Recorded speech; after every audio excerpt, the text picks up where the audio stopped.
Hoy se celebra la fiesta más grande que rinde homenaje al libro, precisamente es el Día Internacional del Libro. Esto con la intención de fomentar el amor a las letras. Recuerde que regalar un libro también es la posibilidad de regalar un sueño, de regalar imaginación, de regalar momentos memorables. Pero ¿cómo surge esta fecha? ¿Por qué se elige precisamente un 23 de abril? Lo invito a que vea la nota que preparó nuestro compañero Alberto Álvarez y que mañana en la mañana llegue comentando estos datos al trabajo. Vea.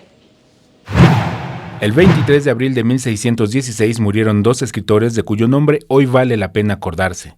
Se trata de Miguel de Cervantes y William Shakespeare, ambos considerados como grandes figuras de la literatura universal. Para conmemorar esta fecha, cada 23 de abril se celebra el Día Mundial del Libro, una fecha para acercar a todo el mundo a la lectura, un hábito que se debe adquirir por gusto y no por obligación. Como dice Daniel Pennac, el gran escritor francés, el verbo leer, como el verbo amar, jamás debería de conjugarse en imperativo.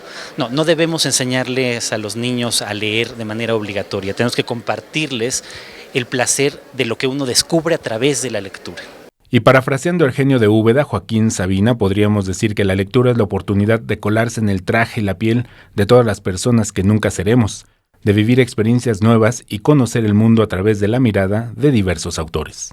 La lectura es un instrumento para muchas otras cosas, para vivir otras vidas, para encontrar otras experiencias distintas de la nuestra, para aprender, para viajar, para descubrir lo que significa realmente ser humano. Entonces, más que la lectura misma, lo que importa es lo que uno encuentra con la lectura. El Día Internacional del Libro es el recordatorio de que estos objetos deben estar en cada hogar, no como artículos decorativos, sino como un acervo que nos permite acercarnos al conocimiento universal. Con imágenes de Javier Martínez, Alberto Álvarez Santana, 21 Noticias.